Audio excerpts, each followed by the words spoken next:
Friends, welcome to our channel Mom and Kids Media. ഇന്ന് ഞാനിവിടെ prepare ചെയ്യാൻ പോകുന്ന നീർദോശയാണ്. ബ്രേക്ക്ഫാസ്റ്റിനൊക്കെ സിമ്പിളായിട്ട് നമുക്ക് തയ്യാറാക്കാവുന്ന ഒരു ഐറ്റമാണ് നീർദോശ. അധികം ടൈമൊന്നും വേണ്ട നമുക്ക് തയ്യാറാക്കാൻ. അപ്പോൾ നമുക്ക് നീർദോശ എങ്ങനെ തയ്യാറാക്കാം നോക്കിയിട്ട് വരാം.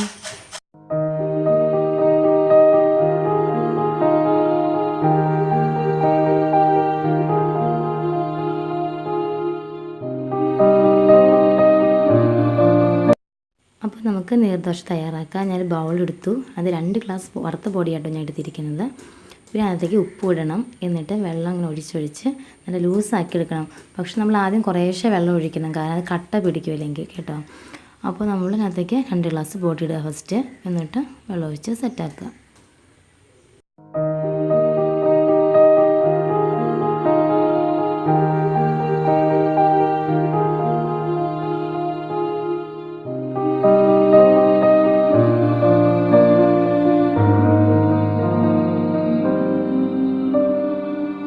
അപ്പോൾ ഞാൻ ഇതിനകത്തേക്ക് വറുത്ത പൊടി ഇട്ടു കേട്ടോ, 2 ഗ്ലാസ് വറുത്ത പൊടി ഇട്ടു, പിന്നെ ഉപ്പ് ഇട്ടു. എന്നിട്ട് നമ്മൾ ശരിക്കും മിക്സ് ചെയ്യണം, എന്നിട്ട് വെള്ളം ഒഴിക്കണം.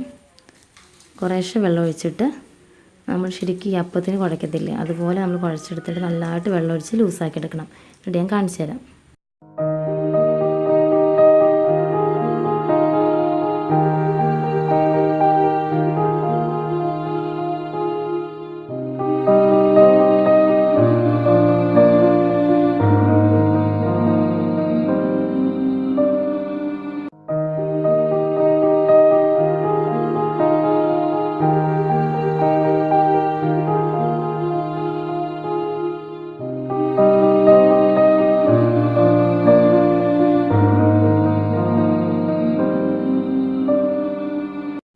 ശരിക്കും ഞാൻ ഇവിടെ ഇപ്പോൾ എടുത്തേക്കണ 2 ഗ്ലാസ് പൊടിയാണ്.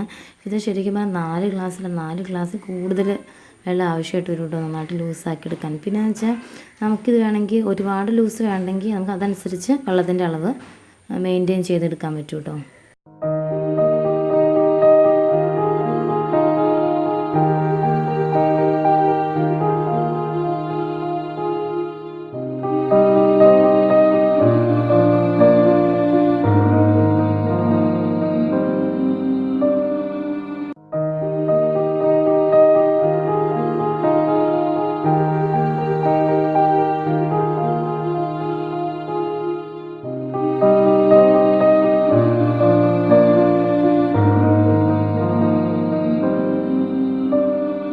ഏകദേശം ഇപ്പോൾ നന്നായിട്ട് ലൂസാക്കി ഇട്ടിട്ടുണ്ട് കേട്ടോ. ഏകദേശമൊക്കെ ലൂസായി തുടങ്ങി, കട്ടയൊക്കെ കുറഞ്ഞു തുടങ്ങി. ഇനി നമുക്ക് 1 ഗ്ലാസ് വെള്ളം കൂടി വേണം. അപ്പോൾ വെള്ളമൊക്കെ ഒഴിച്ച് ശരിക്കും കൂടെ സെറ്റാക്കി എടുക്കാം. അപ്പോൾ നീർദോശയ്ക്ക് വേണ്ട മാവ് ഇവിടെ റെഡി ആയിട്ടുണ്ട്. അപ്പോൾ നമുക്കിത് ചുട്ടെടുക്കണം. അതിന് മുന്നേ ഞാൻ പറയട്ടെ, ഇത് ശരിക്കും ഞാൻ 5 ഗ്ലാസ് വെള്ളം ഒഴിച്ചിട്ടുണ്ട്. ഇതിൽ 4-5 ഗ്ലാസ് വെള്ളം ഒഴിച്ചിട്ടുണ്ട്, നല്ല ലൂസാക്കി എടുത്തിട്ടുണ്ട്. പിന്നത്തെ കാര്യം, നമ്മളിതിൻ്റെ ടേസ്റ്റ് നോക്കുക. ഇതിൽ ഉപ്പാണ്, നമ്മൾ ആകെ ചെറുവേണി നമുക്ക് തേങ്ങ ചേർക്കാം കേട്ടോ. ചുമ്മാ തേങ്ങ ചുരുക്കിയിട്ട് ഇതിൻ്റെ മുകളിലേക്ക് ഇട്ടും ചെയ്യാൻ പറ്റും. ഉപ്പ് എനിക്ക് ഇച്ചിരി കുറവാണെന്ന് തോന്നി, അപ്പോൾ ഞാൻ കുറച്ചും കൂടി ഉപ്പൊക്കെ ആഡ് ചെയ്യുകയാണ്. ഉപ്പൊക്കെ നോക്കുക, വെള്ളത്തിൻ്റെ കൺസിസ്റ്റൻസി ഓക്കെയാണെന്ന് നോക്കുക. എല്ലാം ഓക്കെ ആണെങ്കിൽ നമുക്കിത് ചുട്ടെടുക്കാം. മാവ് റെഡിയാണ്. അപ്പോൾ നമുക്കിത് ചുട്ടെടുക്കാം. ഞങ്ങളുടെ ദോശക്കല്ലാണ് യൂസ് ചെയ്യുന്നത്. ഫ്രൈങ് പാനിലും ചെയ്യാം. ദോശക്കല്ലിൽ ചെയ്യണ അത്ര ഒരു സെറ്റപ്പ് ഉണ്ടാകത്തില്ല. ഫ്രൈങ് പാനിൽ എങ്ങനെയൊക്കെയാണെങ്കിൽ ഒരു ടേസ്റ്റ് ഉണ്ടല്ലോ. ദോശക്കല്ല് ശരിക്കും അടിയിൽ ശരിക്കും മൊരിഞ്ഞു കിട്ടും നമുക്ക്. ഇനി നമുക്കിതിനകത്ത് എണ്ണ തേച്ച് കൊടുക്കണം. സിമ്മിലിട്ടിട്ട് എണ്ണ തേച്ച് കൊടുക്കണം. ഹൈ ഫ്ലെയിമിൽ ഇട്ടിട്ട് വേണം ഇത് ഒഴിക്കാൻ. അപ്പോൾ നമുക്കിതിനകത്തേക്ക് ഈ മാവ് നമ്മൾ മിക്സ് ചെയ്ത് വെച്ചാൽ മാവ് ശരിക്കും അടിയിൽ ഊറി കിടക്കുമായിരിക്കും, ഇത്രയും വെള്ളം ഉള്ളത് കൊണ്ട്. അപ്പോൾ നമ്മളിത് ഒഴിക്കണ സമയത്ത് ശരിക്കും മിക്സ് ചെയ്തൊരു കുഞ്ഞ് ബൗൾ ഉപയോഗിച്ച് ശരിക്കും മിക്സ് ചെയ്തിട്ട് ഇത് ഒഴിക്കണം. എന്നിട്ട് നമുക്കിത് ചുട്ടെടുക്കണം ഞാൻ കാണിച്ചു തരാം.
ദോശ റെഡിയാണ്. എല്ലാവർക്കും എൻ്റെ റെസിപ്പി ഇഷ്ടപ്പെട്ടെന്ന് വിചാരിക്കുന്നു. ഇഷ്ടപ്പെട്ടെങ്കിൽ തീർച്ചയായും ലൈക്ക് ചെയ്യണം, ഷെയർ ചെയ്യണം, സബ്സ്ക്രൈബ് ചെയ്യണം.